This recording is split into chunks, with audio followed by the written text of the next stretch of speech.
Welcome everyone to the Canadian Nurses Association's webinar series, Progress and Practice. This webinar is focused on influenza, immunization, and COVID-19 updates. This session is being recorded for nurses who are unable to participate today. Next. My name is Aidan Hamza. I'm a policy advisor at the Canadian Nurses Association, and I will be presenting this webinar. At the end of the presentation, we'll answer your questions, which you can type into the Q&A box that you see to the right of the slide. We will address as many questions as the time allows. The certificate of participation will be emailed to you along with the link to the recording of this webinar. And now a little bit about our presenter, Natalie Shane. Natalie Shane is a supervisor within the immunization unit at Ottawa Public Health. Natalie has a master's degree in education, concentration in health professions education. She has 10 years of public health nursing experience, including sexual health, school health, and immunization. At the beginning of the pandemic, she worked in case and contact management for the COVID-19 response. Since July, she's been overseeing immunization clinic operations. Thanks for joining us, Natalie, and over to you. Thank you very much, Aidan. And thanks to everyone for tuning in. So I'll just get started then. So here's a bit of a presentation outline of what I'll discuss today. As you know, it is a different year today, so I'll provide a little bit more details as to why it's a different year for many of us in the healthcare system, but also related specifically to immunization. And then I'll get into some information on influenza immunization in the context of COVID-19, some of the challenges, some of the recommendations, and then I'll share with you our local immunization strategy at Ottawa Public Health. Next slide, please. Okay, so experts, sorry about that, warn of possible twindemic.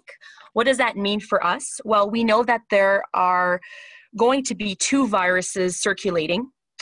Only one we can prevent with immunization at this time until there is a COVID-19 vaccine available, which we don't know a specific timeline yet. We know that there are various clinical trials happening right now, but we don't have a set date yet on when we will have it. So what does that mean for the community? Well, we know that we can only prevent one with immunization. So it's a very important time to get vaccinated with the flu shot. And then if we look at the Southern Hemisphere, this is relating specifically to Australia. Their flu season is earlier than ours, and they have seen fewer flu cases than normal. So it begs the question, can we expect the same here in North America? We will find out. And why are we seeing, or why have they seen fewer flu cases? Is it because people are, wearing masks? Is it because people are physically distancing, social distancing, and being more mindful of hand washing? So these are some of the options as to why there are fewer cases reported in Australia. Next slide, please. So some of you may have heard of the National Advisory Committee on Immunization. For short, we say NACI. So NACI is a committee of experts in various fields. I've outlined some of the fields on the slide here. And basically, they have made recommendations for the use of vaccines. And they've also made some recommendations during the pandemic, and I will review some of these recommendations in my presentation. So next slide, please.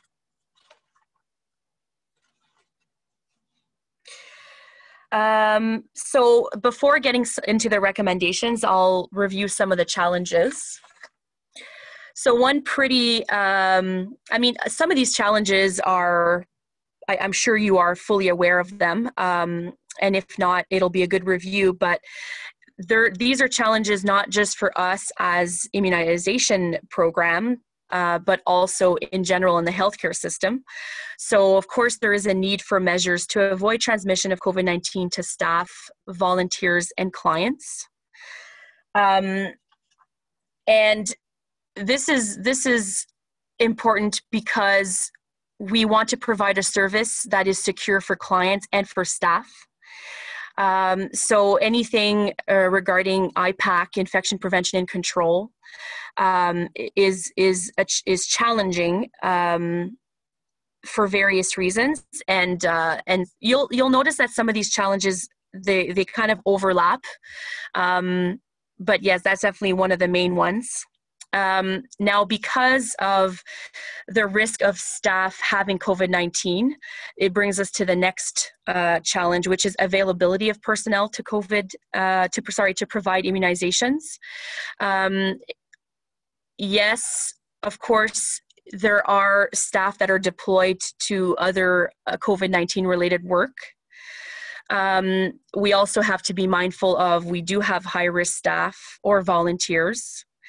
But also the fact that we don't want staff to present to work with symptoms. And this is not even just specific COVID-19 symptoms. This could be any symptom, because regardless of the illness, we don't want that to be transmitted to other staff. So just to put it in perspective, let's say we've organized an immunization clinic and we're expecting 10 staff, and then all of a sudden 2 or 3 staff wake up in the morning and they have symptoms and they can't make it to work. That does pose a challenge in terms of client services and ensuring that we still meet the need, and as promised, we are able to immunize the number of clients that we expected to. And then our next challenge, of course, and this is across the healthcare system, would be access to sufficient supplies of personal protective equipment. And this is for vaccinators or immunizers, but also other staff, such as reception staff, because they are also expected to protect themselves as well with masking, face shields or eye protection, depending on how close they have to get to the client, depending on the service. And then access to or suitability of usual venues for immunization administration. So this is a challenge because we can't necessarily go and immunize in the same venues that we were doing before. It also, though, gives us an opportunity to think outside the box and see if there are other venues or ways that we can reach vulnerable populations. So it's a challenge, but at the same time, it's an opportunity. I wanted to speak a little bit more about that as well, to talk about for the access point. As you may have, or you may already know, for healthcare providers, a lot of healthcare providers, offices are doing virtual visits only. So that does create a barrier for the community in terms of accessing flu vaccines this year.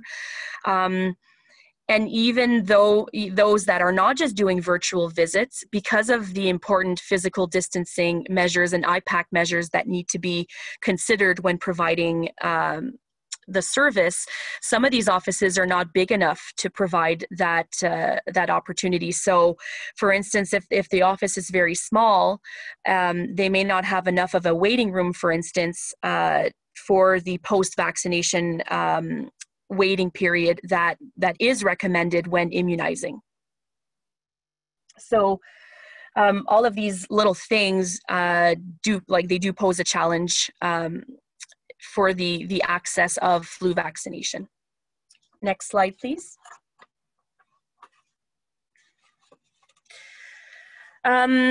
So there is a risk of a second wave. We've heard that from experts at the federal, provincial levels.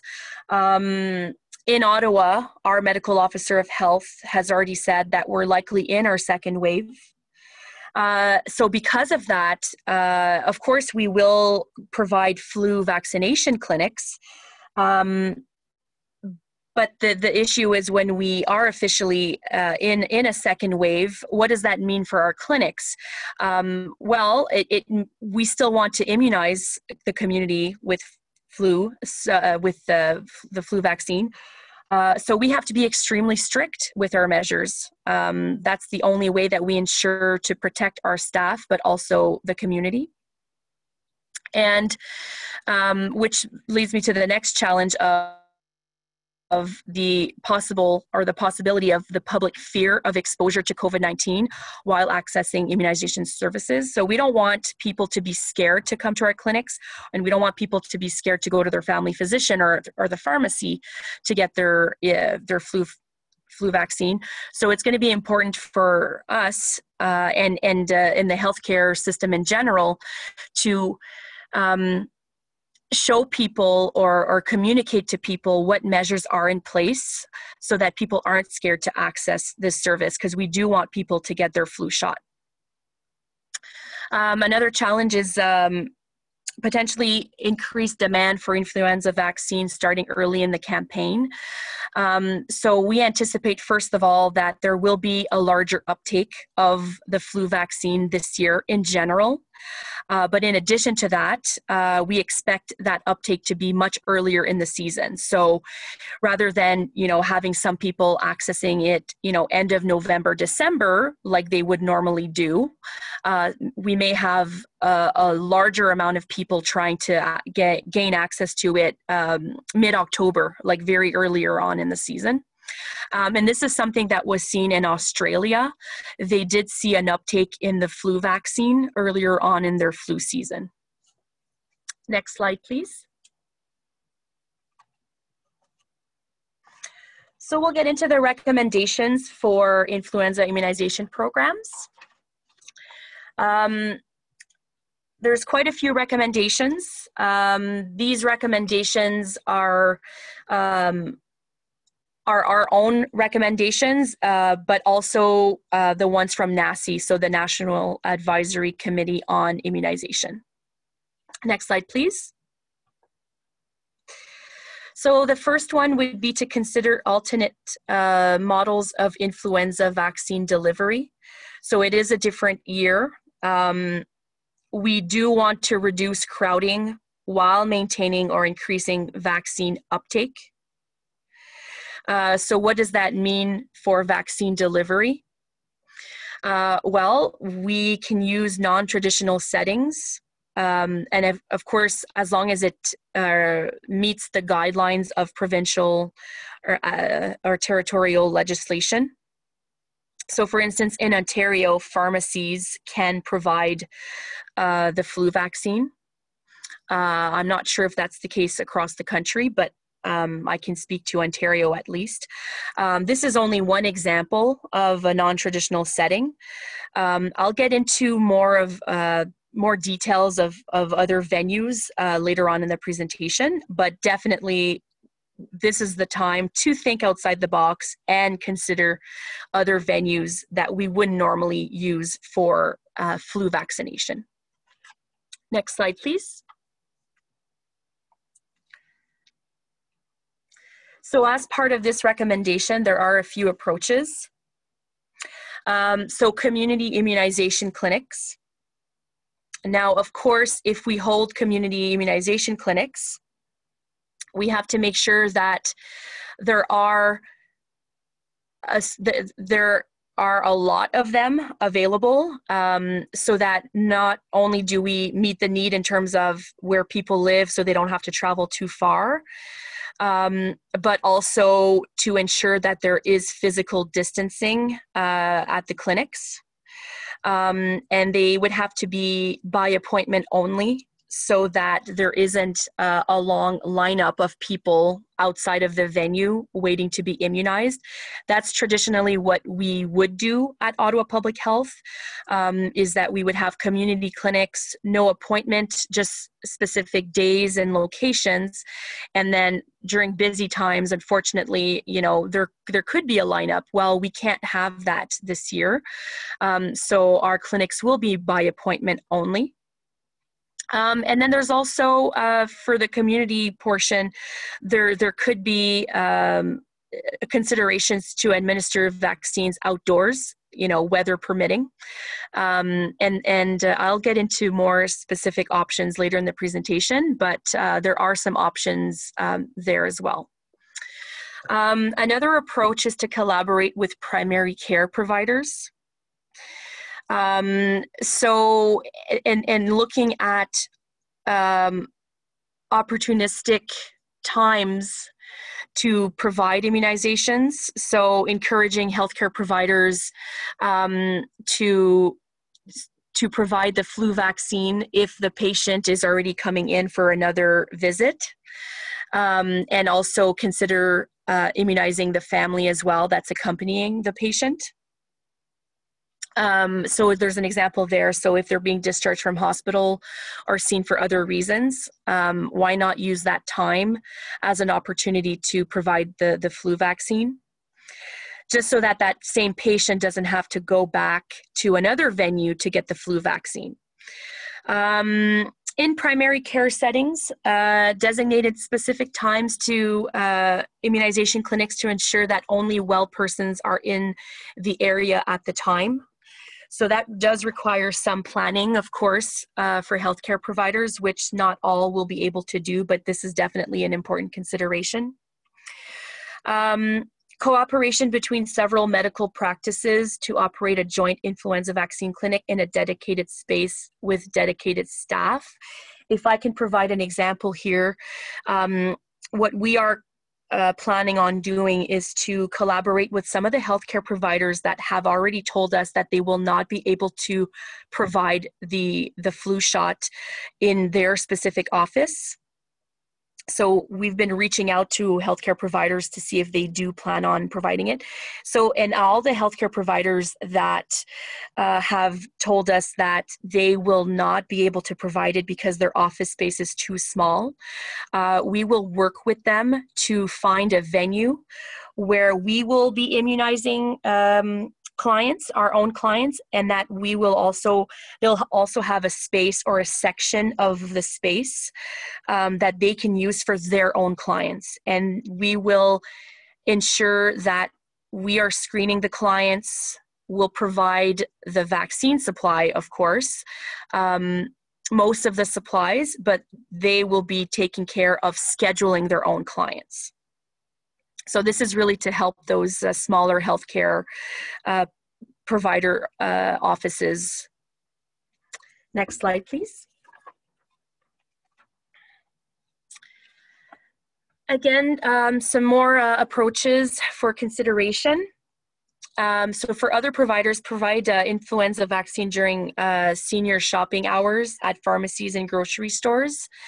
So for instance, and I don't know if this is across Canada, but for sure here in Ottawa, we've had some pharmacies or stores that will open early in the morning or have specific hours for the older adult population or vulnerable population. So if they're high risk, they will have that designated time for them. So maybe it's an opportunity for those pharmacies to provide flu vaccination for those clients and really increase that awareness of that service so that when they're going there for shopping, they can get their flu shot at the same time. Have healthcare organizations provide their own immunization for staff, volunteers, and clients. So where possible, if they have the medical directive to do so, it will be very helpful to have these organizations to maybe organize their own flu vaccine clinics. We can collaborate with them to help them set that up. And this is definitely a good consideration. We want to encourage workplaces to organize their own on-site immunization programs, so not just healthcare facilities, but workplaces in general. Now, for the vulnerable, isolated populations, or more of the marginalized population, going into shelters, having mobile clinics in vans or buses is definitely a good approach to reach those different populations. Next slide, please.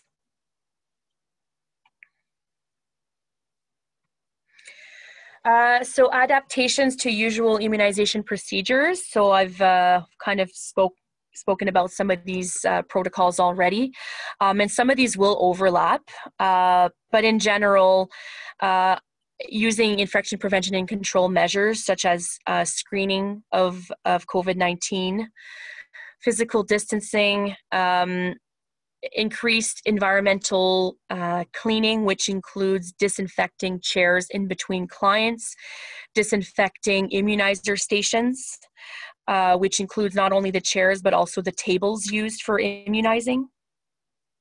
So since the client is sitting fairly close to the table, right? So, and clients will be wearing masks for the most part. And if not, then of course, those personal protective equipment considerations for those clients that can't wear a mask and how the staff should protect themselves. Potential need for longer hours and increased staff, just because there's only so many people. If depending on the space, you may need to increase, offer services from 8 a.m. to 8 p.m. at night, on weekends as well, increasing the number of staff, such as reception, to ensure clinic flow. The use of appointment systems, so online booking, online self-booking for clients will be very important, so that there's not so much of a demand to take on by phone appointments. Use of technology, so including to reduce the amount of paperwork. So consent forms, is there another way to do it other than a signed consent? And then visible and audible communications explaining COVID-19 adaptations. Is there an opportunity there to make a video of a clinic appointment or flow, so that people feel more at ease to come to the clinic to get vaccinated? Next slide, please. Screening and entry, all venues. So definitely having some passive screening, which includes signage of symptoms, signage of coughing etiquette, things like that. Although if they are coughing, hopefully we'd be screening them out to say, sorry, if you're coughing, you can't be at the clinic. Unless there is another reason why they could be coughing. For instance, if they have a medical condition where they do cough. Active screening, so actually asking them questions about symptoms, asking if they've been exposed to COVID-19, if they've been in contact with someone who tested positive. And this includes staff and volunteers as well, not just clients. Next slide, please. So physical distancing of 2 meters. Of course, again, we want to avoid overcrowding. That's why scheduling of appointments is so important. And also asking people to arrive at their appointment time, or not more than 5 minutes before, because we don't want people, you've got some people who like to arrive 15-20 minutes before. Well, we can't allow that if we're already serving the other clients that had an appointment before them. So just reinforcing to people that they shouldn't arrive too early. And if they do arrive way too early, then we may need to ask them to wait in their car or outside away from the door, so that they're not too close to people that are entering the building. Important to use signage, barriers such as plexiglass barriers if needed, floor markings, having a separate door for entrance, a separate door for exit. Spacing the chairs in the waiting areas, whether it's pre-vaccination, post-vaccination, and then having staff to monitor the entries and exits, as well as ensuring clinic flow. Even the use of washrooms, if that can be delayed, but also doing a bit of that crowd control on the spot. Next slide, please.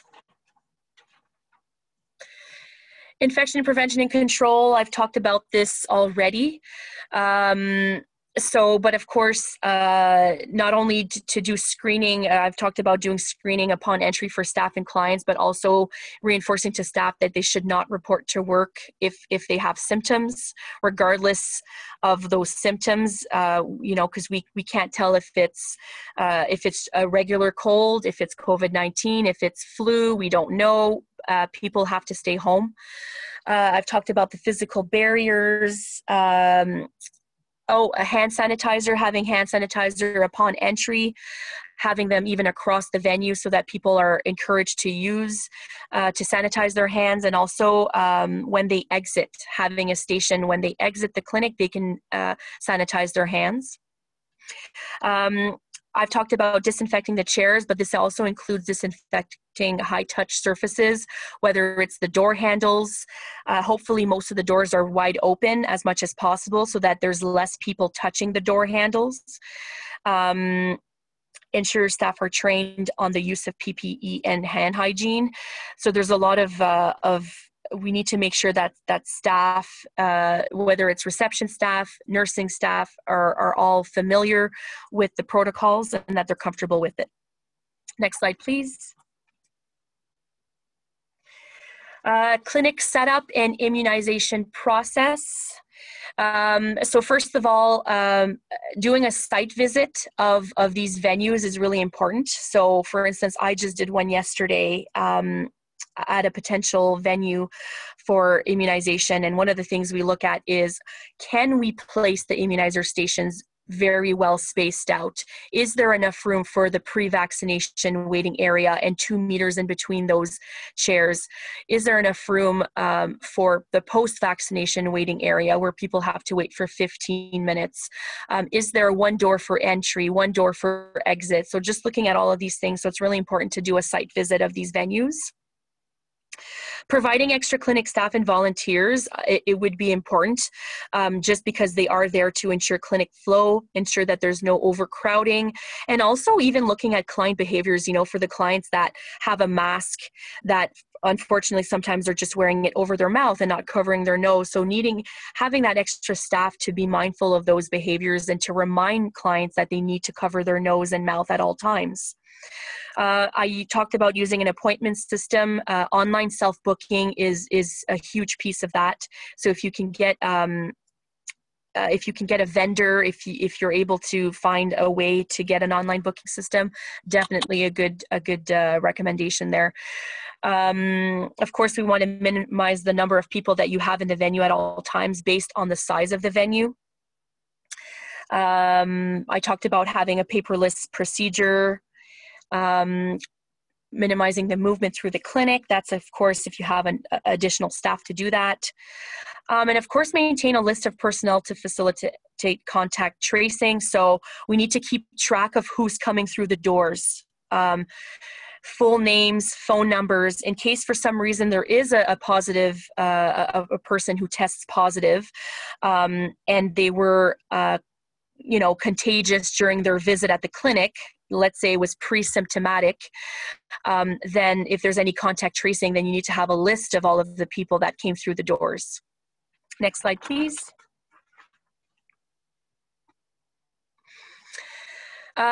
So additional considerations for other settings, but also this is a good recommendation related to opportunities and thinking outside the box and finding some innovative ways to offer the service.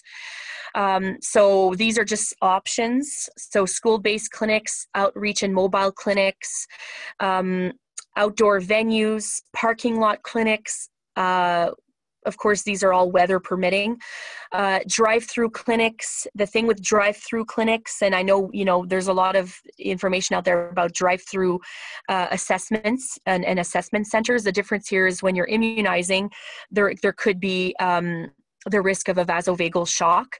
So we need to be mindful of, so if they get immunized, and, if any of you have experienced that in your careers where someone will really just pass out right after their immunization, what does that mean for the safety of the client if they're driving? So that there's definitely some important safety considerations there before going with that avenue, but a drive-through option is something that has been brought up at the federal level in terms of Public Health Agency of Canada. I know that they have some guidelines on that.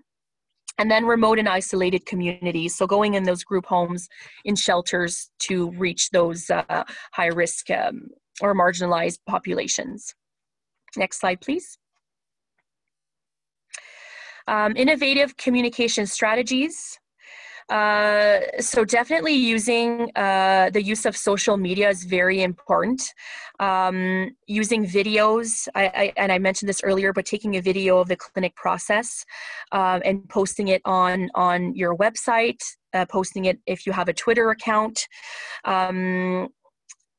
Definitely could reduce the anxiety or the stress if the client is afraid to access the flu shot because of that. So it's almost like going to reassure them by showing them a video.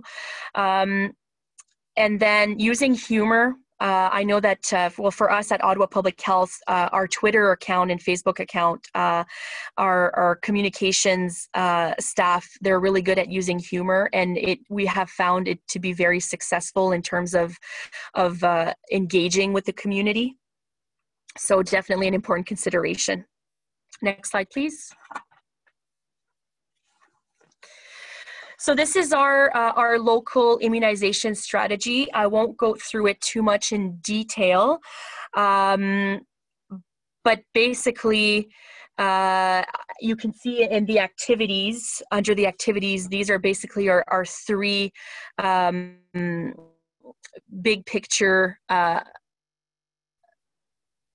venues, I would say, or actions that we plan on doing. So we plan on having universal clinics where it would be the general community that will access services, and then we'll have vulnerable population clinics.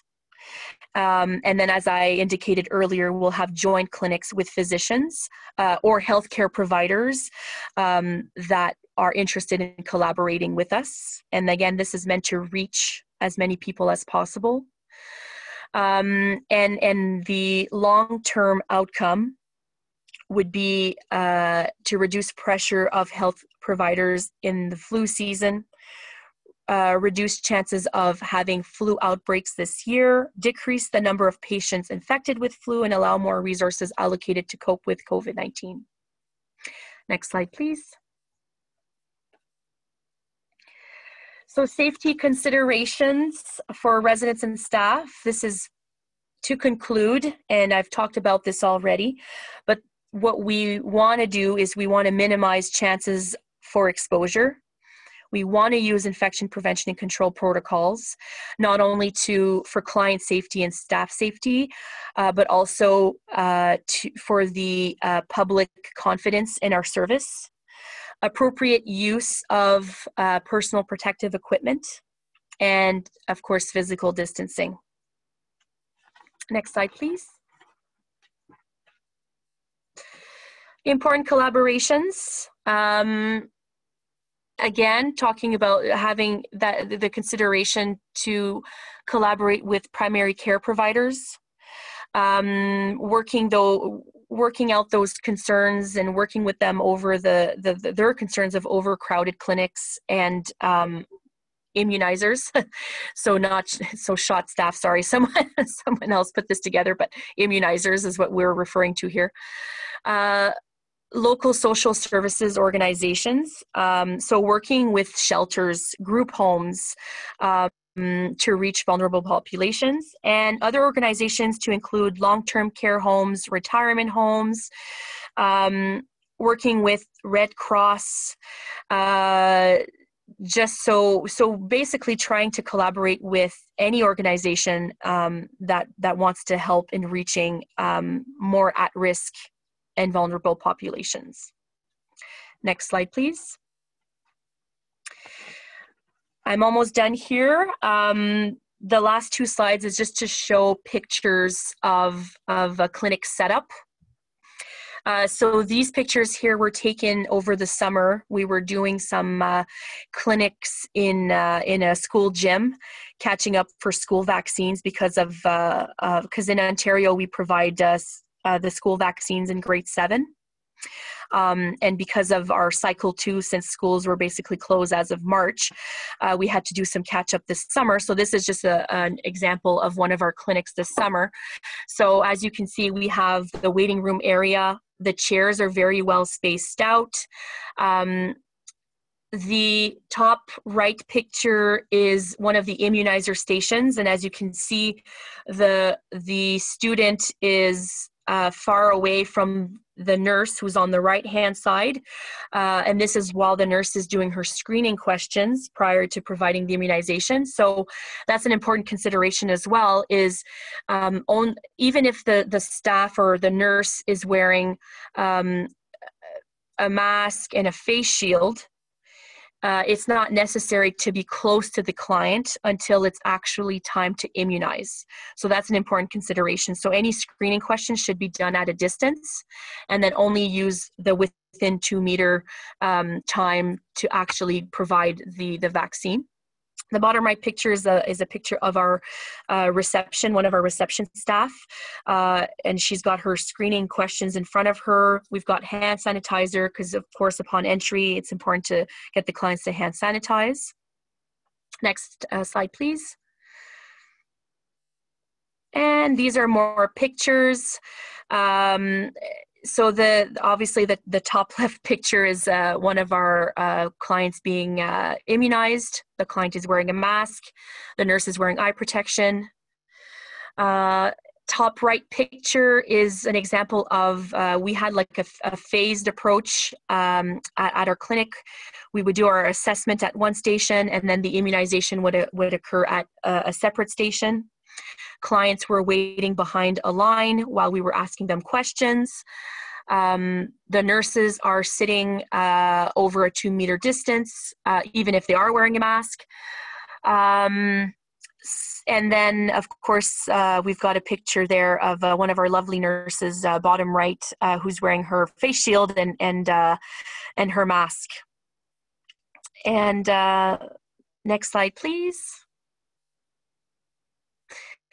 And that's it. Yeah. So that was the last slide. So thank you very much, everyone. Hi, Natalie. Thank you so much for that great presentation and really giving us kind of an inside look at what it takes to develop these immunization clinics. So really appreciate that. And I have the distinct pleasure of sharing some of CNA's COVID-19 updates and resources that we think will be incredibly useful for nurses across the country during the next phase of the pandemic. Next slide, please. For those who may be new to the webinar series, I just want to provide an introduction for CNA, the Canadian Nurses Association, as the national global professional voice of Canadian nursing, which includes all designations, licensed practical nurses or RPNs in Ontario, registered psychiatric nurses, registered nurses, and nurse practitioners. Next slide, please. Now, since the beginning of the pandemic, CNA quickly shifted all of our priorities, rallying around a robust response to the pandemic, as the situation has rapidly changed. With this shift, we reached out to all of you nurses across the country to understand your needs, experiences, and priorities moving forward. So today, I'll share some of the perspectives as a result. As this was a new challenge for so many of the nurses across Canada, it was really important for us to get your feedback and to inform our work and understand your needs. Now, from all of that feedback and input, we developed a number of resources and tools that support nurses in the process, which are currently in the process of being updated. And I'll share some of those with you today. And lastly, I'll share how we're continuing to advocate for an equitable recovery moving forward through our briefs and meetings and letters, and also some potential tools that you can use in your practice as well. Next slide. In follow-up to Natalie's great presentation, I also wanted to share that CNA is also preparing for the influenza season, and we've updated our webpage accordingly. As members of Immunize Canada, we have posted links to the 2020-2021 influenza campaign resources. And these are great posters and infographics for your workplace or for patient education resources. They've all been updated with COVID-19 resources as well. So that really helpful to kind of explain to patients and families what that difference might look like. We've also included the new resources from the Public Health Agency of Canada and from NACI, as Natalie had mentioned. So we have the Canadian Immunization Guide chapter on the influenza vaccination, and we also have the guidance for influenza vaccine delivery in the presence of COVID-19. So if you did want to follow up, you can access those on our site as well. Next slide, please. Also, new this year is we did recently approve our new influenza immunization position statement, which was approved by our board earlier this year, which encourages nurses to get their annual immunization for influenza, and also recognizes that the annual influenza immunization is really the most effective way to prevent influenza and its complications. We also encourage employers to work with nurses to ensure that the vaccines are accessible and create appropriate education and campaign programs. Next slide, please. Now, shifting gears towards COVID-19, I just wanted to provide kind of a status check of where we're at with the pandemic in the country right now. The status of COVID-19 in Canada as of September 20th was 143,649 cases, and deaths totaled 9,217. And we know that the majority of cases are in Quebec, Ontario, British Columbia, and Alberta.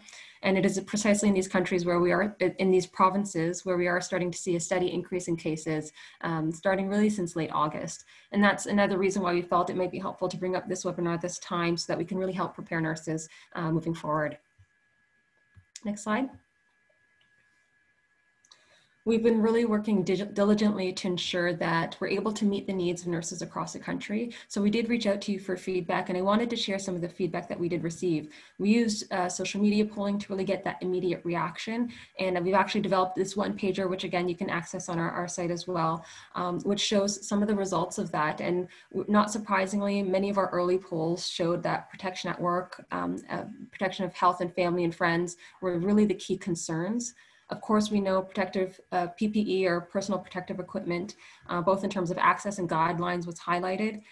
With the new and changing nature of the virus, nurses were really worried about bringing the virus home from work. But we also reached out to the Public Health Agency of Canada and developed a survey because we wanted to know how nurses wanted to receive their information. And as you can see on the graph there are a variety of resources and different mechanisms that nurses wanted to be engaged in. So not just the typical guidelines or newsletters, but using the multimedia ways to engage. So that really helped inform us and how we went forward with developing resources and tools for nurses. And finally, we also used webinars. Some of you may have attended those as well with our past president, Claire Betker, with different experts on specific issues like infection prevention and control and mental health. And so that really helped us in engaging nurses, but also getting that timely feedback. Next slide, please. So from those conversations and input, these were really the top priorities that came to mind. Personal protective equipment, not just around the supply and access, but also about the availability to our frontline workers. And we were able to work with nurses who specialize in infection prevention and control to create key messages that really underpinned our advocacy efforts. So we're always encouraging nurses and healthcare providers and recognizing that they're really the best people to make the choice about the equipment that they use in specific clinical situations, and really wanted to support nurses in making those decisions and being leaders in those spaces. Also, ethical considerations was a really high priority, and many of the questions that we received were about what are the ethics of my personal professional responsibility during a pandemic. And it's something that many nurses may not have had to challenge themselves with yet. And so because of this unprecedented challenge, a lot of those questions came up, and we were really happy to be able to address that. And not surprisingly, long-term care and mental health. Prior to the pandemic, nurses were ringing the alarm about the vulnerabilities and the challenges being faced in long-term care. And really those were just exacerbated during the pandemic. And the mental health, not just of our populations that we're serving, but also of nurses and healthcare workers. Many of our jurisdictions went into states of emergency, and there were increased workload and acuity, as well as being reassigned to different areas. So all of these, add stress to nurses who have been working so diligently since the beginning of the pandemic. Next slide, please. So recognizing all of that information, we do have our website, which we've collated all of the information on those key areas, and really it acts as a one-stop shop on COVID-19 for nurses. Two areas that I wanted to highlight specifically were the nursing issues, which is in the top right circle, and that highlights the key areas around mental health and long-term care, PPE, and gives a lot of background and also access to key resources in those areas. The other place is the resources and FAQs, which is the red circle on the bottom right. And that has all of the CNA's tools and resources. It has the frequently asked questions, but also has links to supports for mental health, as well as free educational courses around COVID-19 and other issues. I did want to go into some detail on some of what those resources are, time allowing, just to show you what we have available. Next slide, please. So on the resources and FAQs page, you'll find the resources, many of the one-pagers that we've developed. Nurses were reaching out to us really for patient education resources, trying to explain, what does flatten the curve mean, and trying to explain that to patients and families. So we did create a one-pager there on patient education, specifically explaining what does flatten the curve mean, what are our personal responsibilities, and what are the public health measures that we can take to protect ourselves and our loved ones. And we also heard from nurses who were, may not have been working in communicable disease settings or have experience working in hospitals, or were reassigned to assessment centers. And so we're wondering, how can they protect their families, and what kind of practical steps could they do to prevent them from bringing something home to their families? So we actually have a one-pager there on limiting that spread of things of how to prepare for work, how to make sure that you're protecting your families when you're coming home from work. And so those were some really great practical tips that we received from infection prevention and control practitioners that we think have been really helpful for nurses as well. Next slide, please. Now, as I mentioned, in the spring, we began to receive a number of questions around the ethics of working during a pandemic. I'm just seeing the question asking if those tools are all bilingual. Absolutely, they are all translated and available in French as well. In the spring, we did begin to receive a number of questions around the ethics of working during a pandemic, and many of you may already be familiar with CNA's Code of Ethics, which provides guidance for nurses during a pandemic. But what we started to realize is that there were unique needs around COVID-19, specific ethical and moral decisions and dilemmas that nurses and healthcare workers were facing about their rights and responsibilities in the workplace, around refusal to work, but also around patients and families, because many nurses, working in long-term care homes or working in palliative care, saw how the restrictions around visitations were really impacting their patients and clients. So in response, we were able to work with the University of Ottawa to develop a brief that actually supports nurses in ethical considerations during COVID-19. And it uses case studies and examples and provides prompts for questions to help you determine what the appropriate course of action is. And it outlines not just responsibilities for the nurses, but also for the employer and for the government during this time, and really highlights some key cultural safety considerations that are incredibly important as well to maintain during COVID-19. Next slide, please. And as I mentioned, from our engagement activities, we found nurses really wanted to be engaged in a variety of ways because the information was changing so quickly. So we did want to use multimedia in ways that we hadn't before. And so we do have a host of 8 to 9 webinars that we hosted with our past president, Claire Betker, and each webinar, having experts from IPAC Canada, from the Mental Health Commission of Canada, from the Canadian Indigenous Nurses Association, all providing expertise and answering the questions that are still relevant today. So I really would encourage you to check out those webinars and use them in your practice and share them with your colleagues as well. But we also wanted nurses to engage with each other and share what best practices they were using and how they were coping and adapting their practice in really innovative ways to meet the needs of their clients. So we do have developed the COVID-19, what we're calling video diaries, which are short videos from nurses across the country, from Saskatchewan to Quebec to Ontario, working in many different areas, from HIV clinics to working with those who are experiencing homelessness or living in shelters, and to those working in long-term care. And really being able to share their expertise and share their strategies for getting through and managing this pandemic. Next slide, please. So we do have a list of key messages that we developed, and because we know that nurses and healthcare workers were facing unprecedented challenges, mental health was a really key area that we wanted to focus on in terms of developing tools and resources. So in order to respond directly to nurses, we developed key messages that helped summarize what we were hearing and identify some potential action items moving forward. And that includes investment not just in the short-term mental health interventions, but also long-term. How are we going to support nurses and healthcare workers after the pandemic? pandemic, as we're dealing with, increased workload because of the delayed surgeries and delayed care that are starting to be reintegrated back into the healthcare system. And we also wanted to have something that was practical steps for nurses. That's something that we heard a lot of, is we wanted things that could be used. And we developed with the Canadian Federation of Mental Health Nurses, a tips sheet on how to stay healthy during a pandemic. We really thought it was important to highlight some positive coping strategies for nurses, because we know this is a long haul and it's something we're gonna have to learn to manage for months continuing. Next slide, please. And I know long-term care is something that many of you have identified already as a key area to focus on. And we know that approximately 80% of the deaths from COVID-19 in Canada are in long-term care, are with long-term care residents. And nurses are in these settings and are leaders in these settings and have, again, been ringing the alarm bells. And so we really thought it was important to highlight some of the things that we were hearing from nurses who are working in this space, and to really provide almost an advocacy tool that you can use in your practice, or you can share with those who you're working with, to highlight some of these challenges and to share what we need to do to change things moving forward. Next slide, please. But we also know that it's not just our role to represent and to support nurses directly with resources, but also to advocate for nurses and to really elevate the concerns of nurses to address issues systemically. And so we've responded early and strongly on a number of issues, both independently and in collaboration with other organizations. Some of the key issues we brought forward are listed here in our appearance and brief to the Standing Committee on Health. I know we're a little bit short on time, so I'm just going to skip to the next couple slides, or to the next slide, to highlight some of the key issues that we're continuing to push forward.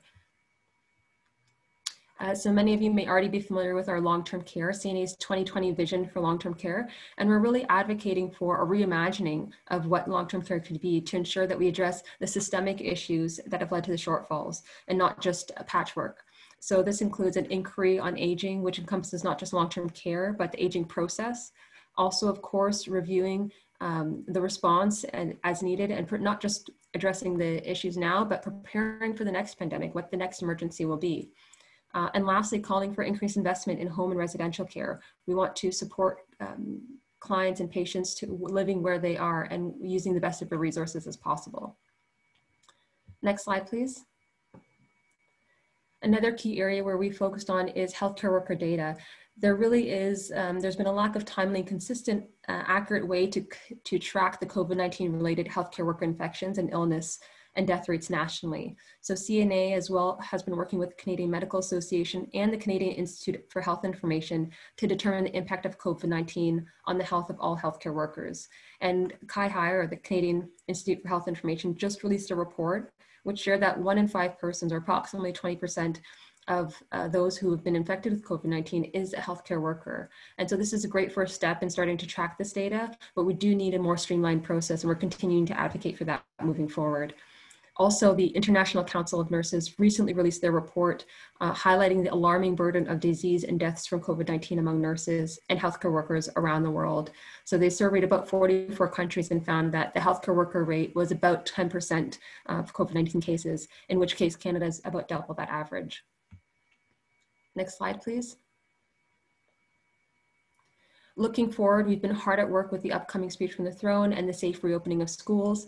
In advance of the speech from the throne, we've collaborated with members of the Canadian Network of Nursing Specialties, as well as our interdisciplinary colleagues, to identify some key recommendations for the federal government to implement. And I don't have time to necessarily go through all of these here, but I wanted to highlight a few, particularly the anti-racism strategy. We are calling for enhanced collection and analysis of race and ethnicity data, because we know that in order to be able to serve our populations accordingly, we need to be able to see that in the data. Also, improving access to primary care, and of course, increasing mental health funding for healthcare professionals. We also sent a joint letter to the premiers around the measures that are needed to ensure that families families feel that there is adequate and safe reopening of schools, and so encourage and continue to encourage the safe reopening of schools with the appropriate public health measures. And here's just a list of a few things that are coming down the pipeline. The one thing I do want to highlight is that we will be actually releasing a survey of nurses ahead of the second wave of COVID-19. So that should be coming out at some point next week. And we really encourage you to provide feedback because it really does inform our work and how we advocate moving forward. So I will leave it there and over to you, Elizabeth. Perfect. So we'll now start the discussion portion of the webinar. So if you haven't already, please type your questions into the Q&A box. And I will take a look there. We did receive some questions in advance, so I'll start there. The first question, and maybe I'll put this to you, Natalie, is how do the symptoms of COVID-19 differ from influenza? So that's the thing. There are very, very few differences. It's very hard to differentiate them. The only way to really know is to get tested. So if I can refer to a good shout out to Alberta, but Alberta Health Services have a really good infographic, and maybe I'll include it in the chat. I'll include the link to it, but it has an infographic comparing coronavirus, cold, and flu symptoms, and you will see for yourself that there are very few differences, and it's so hard to tell. So the only way really to know is to get tested for COVID-19. And then, of course, if you get tested for flu, that's usually done through your healthcare provider, or sometimes it's diagnosed by a physician. But I would doubt that the physician would diagnose with flu if you haven't been tested for COVID-19 specifically. So I hope that answers your question. There is no way of knowing unless you get tested. Perfect. Thank you so much. And we did have a couple questions come in around which which vaccines are going to be available this year. And I was wondering if you could speak to that for the influenza vaccines. Sorry, I was including the link in the chat. Can you repeat the question? Sorry, I'm trying to. No, not a problem at all. There was a question around which influenza vaccines are going to be available this year. There was a question specifically around the elderly, the high dosage that normally is used for 65 and older. But from my understanding, I don't believe there are any vaccines that aren't going to be available, or they've all been secured. And I just want to share that with you, that opportunity as well. Yeah, so I can speak to in Ontario. I think that every province there might be some differences, but there will be various options. There will be the high dose trivalent option, the flu zone high dose, which is for those individuals 65 years and older. That will be available. And there's also other options as well, depending on whether or not you can get it through your pharmacy, depending on which province you live in. In Ontario, they will be providing the high dose in pharmacies, which is a change from last year. There will also be some other formulations, the flu zone, the Flu-Laval Tetra, which are the quadrivalent formulations, which protect against 4 strains of influenza. Flu mist, which is the intranasal option, is available through the private market. So it won't be an option that will be publicly funded. This is in Ontario at least. My recommendation would be to look at your local health unit or provincial health service for more information on which specific vaccines will be available in your province, but that's for Ontario at least. Perfect. And there was one question, and I know we have to wrap up shortly, but related to a retired registered nurse who would like to be vaccinated and had questions about applying for that role to be able to help out with the second wave. And I would just encourage you, each regulator in jurisdiction has enabled their temporary emergency registration. I know the College of Nurses of Ontario has recently expired those and has not reopened it, but I would check back there if you are in Ontario. But other jurisdictions like British Columbia are continuing to offer the temporary emergency registration for nurses who would like to support, who are not currently registered and would like to support the COVID-19 response. So I would just check back with the regulator in the jurisdiction in which you are working in to ensure that you can assist if needed. And I think we're just out of time, if I'm not mistaken, Elizabeth, but we will forward all of your questions on and we'll get back to you as soon as possible. We hope that this session has stimulated your thinking about influenza, immunization, and COVID-19. There will now be a few polling questions that appear on your screen. Again, thank you so much, Natalie, for joining us today and for participating and for really leading a great discussion. You can access the recordings of our webinars by visiting CNA's YouTube channel. If you haven't already, please consider registering for the next webinar, Supporting Nurses to Choose Wisely, How to Reduce Overuse and Unnecessary Treatments in Critical Care, which will be held Tuesday, October 27th from 12 to 1 p.m. Thank you everyone for joining us and for participating today. I hope you have a great evening. Thanks for having me. Take care, everyone.